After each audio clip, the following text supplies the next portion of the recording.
জানিয়ে দিব সর্বশেষ আপডেট বাংলা সংবাদ। শুরুতেই শিরোনাম। আন্দোলনে থাকা সব দলকে নিয়ে জনগণের সরকার গঠনের অঙ্গীকার ব্যক্ত করলেন তারেক রহমান। এরপরেই জানাবো, গণহত্যায় নেতৃত্বের অপরাধে রাজনৈতিক দলকে 10 বছর নিষিদ্ধের প্রস্তাব আন্তর্জাতিক অপরাধ ট্রাইব্যুনাল আইনে সংশোধনী খসড়া। জানিয়ে দেব ভারতের স্বরাষ্ট্রমন্ত্রীর অত্যন্ত নিন্দনীয় বক্তব্যের তীব্র প্রতিবাদ বাংলাদেশের পক্ষ থেকে।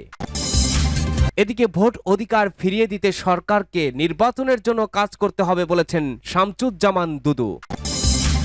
এরপরেই থাকবে ধর্মঘটে অচল রাঙামাটি ও খাগড়াছড়ি। এবং সর্বশেষ জানিয়ে দেব শিল্পাঞ্চলে অস্থিরতা বন্ধে জরুরি পদক্ষেপ নিন বলেছেন সাইফুল হক। শুনছিলেন সর্বশেষ আপডেট বাংলা সংবাদগুলোর শিরোনাম। এবারে জানাবো বিস্তারিত। আন্দোলনে থাকা সব দলকে নিয়ে জনগণের সরকার গঠনের অঙ্গীকার তারেক রহমানের। বিএনপির ভারপ্রাপ্ত চেয়ারম্যান তারেক রহমান বলেছেন, স্বৈরাচারের পতন হয়েছে, পতন হওয়ার পরেও স্বৈরাচারের দোসররা এখনো দেশে রয়ে গেছে। স্বৈরাচারের প্রেতাত্মারা তাদের ষড়যন্ত্রকে অব্যাহত রেখেছে। গণতন্ত্রের পক্ষে সব রাজনৈতিক দল ও প্রতিটি মানুষকে সজাগ থাকতে হবে। একইভাবে আমরা অন্তর্বর্তীকালীন সরকারকে সহযোগিতা করব। দেশের সব বিপদ কেটে যায়নি, এ ব্যাপারে সতর্ক থাকতে হবে তিনি বলেন। আমরা বারবার বলছি, বহু মানুষের আত্মত্যাগের বিনিময়ে অন্তর্বর্তীকালীন সরকার প্রতিষ্ঠিত হয়েছে। এই সরকারকে ব্যর্থ করতে দেয়া যাবে না। জনগণের প্রত্যাশা, জনগণের রাজনৈতিক অধিকার ফিরে পাওয়া। বিগত 17 বছর সংগ্রাম করে এই অধিকার যাতে সঠিকভাবে প্রতিষ্ঠিত হয় তার জন্য পদক্ষেপ গ্রহণ করবে, কিন্তু এটিও সতর্কভাবে খেয়াল রাখতে হবে জনগণের কাজ যাতে নষ্ট না হয়ে যায়, আবার কোনো স্বৈরাচার ষড়যন্ত্র করার সুযোগ যাতে না পায়। আজকে সমগ্র বাংলাদেশের মানুষ প্রত্যাশা করছে তাদের প্রিয় দল বিএনপি জনগণের সমর্থন নিয়ে আগামী সরকার গঠন করবে। বাংলাদেশের মানুষের প্রত্যাশা পূরণ করতে হবে, তাদের পক্ষে কাজ করবে। বাংলাদেশকে গড়ে তুলতে হবে একটি সম্ভাবনাময় দেশ, একটি সম্ভাবনাময় জাতি। জয় পেতে হলে আমাদের আন্দোলন কাঙ্ক্ষিত লক্ষ্যে পৌঁছানো সম্ভব হবে। গণহত্যায় নেতৃত্বের অপরাধে রাজনৈতিক দলকে 10 বছর নিষিদ্ধের প্রস্তাব আন্তর্জাতিক অপরাধ ট্রাইব্যুনাল আইনে সংশোধনী খসড়া। গণহত্যার সময় কোনো বাহিনী বা দলের নিষ্ক্রিয়তার বিচার, গুম, যৌন নির্যাতনকে মানবতা বিরোধী অপরাধ হিসেবে গণ্য করার বিধান যুক্ত করে আন্তর্জাতিক অপরাধ ট্রাইব্যুনাল আইনে 8 ধরনের পরিবর্তন আনার প্রস্তাব দেওয়া হয়েছে। এর মধ্যে নতুন 5টি ধারা, উপধারা সংযোজন এবং 3টি ধারা সংশোধন করে প্রস্তুত করা হয়েছে খসড়া। গণহত্যায় নেতৃত্বের অপরাধে রাজনৈতিক দলকে 10 বছরের জন্য নিষিদ্ধ করার মতো বিধানও যুক্ত করা হয়েছে প্রস্তাবটিতে। সোমবার রাজধানীর বিচার প্রশাসন প্রশিক্ষণ ইনস্টিটিউটে আইন বিচার ও সংসদ বিষয়ক উপদেষ্টা ডক্টর আসিফ নজরুলের সভাপতিত্বে আয়োজিত মতবিনিময় সভায় এই প্রস্তাবনা তুলে ধরে আইন ও বিচার বিভাগ। সভায় আন্তর্জাতিক অপরাধ ট্রাইব্যুনাল আইন 1973 সময়োপযোগী করতে প্রস্তাবিত খসড়া সংশোধনী উপস্থাপন করা হয়। এতে 4A, 13A ও 20A নামে 3টি নতুন ধারা এবং 3 ও 12 2 নামে 2টি নতুন উপধারা যুক্ত করা হয়েছে।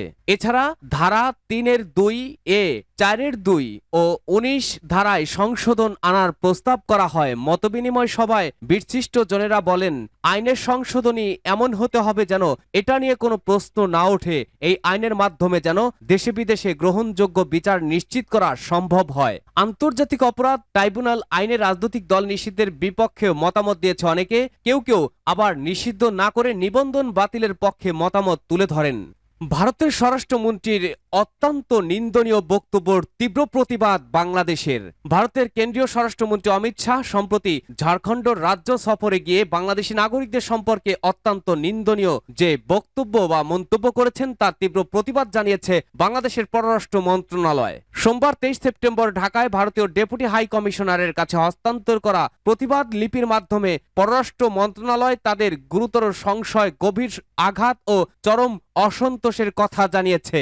একই সাথে ভবিষ্যতে এ ধরনের আপত্তিকর ও অগ্রহণযোগ্য মন্তব্য করা থেকে বিরত থাকতে রাজনৈতিক নেতাদেরকে পরামর্শ দিতে ভারত সরকারের প্রতি আহ্বান জানিয়েছে। পররাষ্ট্র মন্ত্রণালয় জোর দিয়ে বলেছে, প্রতিবেশী দেশের নাগরিকদের বিরুদ্ধে দায়িত্বশীল অবস্থান থেকে আসা এই ধরনের মন্তব্য দুই বন্ধুত্বপূর্ণ দেশের মধ্যে পারস্পরিক শ্রদ্ধা ও বোঝাপড়ার চেতনাকে ক্ষুণ্ণ করে।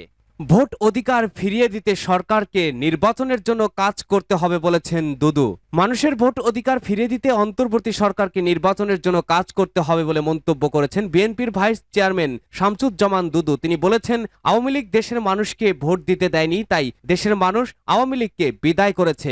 অন্তর্বর্তী সরকার তাদের ভোটের অধিকার ফিরিয়ে দেবে এ বিশ্বাস তারা করে। শুধু দেশবাসী নয়, বিশ্ববাসীও এটা বিশ্বাস করে। এজন্য সরকারকে সতর্ক হতে হবে, নির্বাচনের দিকে যাতে এগিয়ে যেতে পারে তার জন্য কাজ করতে হবে। রোববার 22 সেপ্টেম্বর দুপুরে জাতীয় প্রেস ক্লাবের জহুর হোসেন চৌধুরী হলে বাংলাদেশ জাতীয়তাবাদী নাগরিক দলের উদ্যোগে গণহত্যাকারী স্বৈরাচার খুনি হাসিনার পতন আন্দোলনে আহত ও শহীদদের আত্মার মাগফিরাত কামনায় দোয়া ও আলোচনা সভায় তিনি এসব কথা বলেন। অন্তর্বর্তী সরকারের উদ্দেশ্যে শামসুজ্জামান দুদু বলেন, অন্তর্বর্তী সরকারকে একটি ভালো নির্বাচনের উদ্যোগ নিতে হবে। সেই উদ্যোগে দেশবাসী এই সরকারের সঙ্গে থাকবে। ভালো নির্বাচনের মধ্য দিয়ে এদেশের মানুষ তার পছন্দের প্রার্থীকে ভোট দিতে পারবে।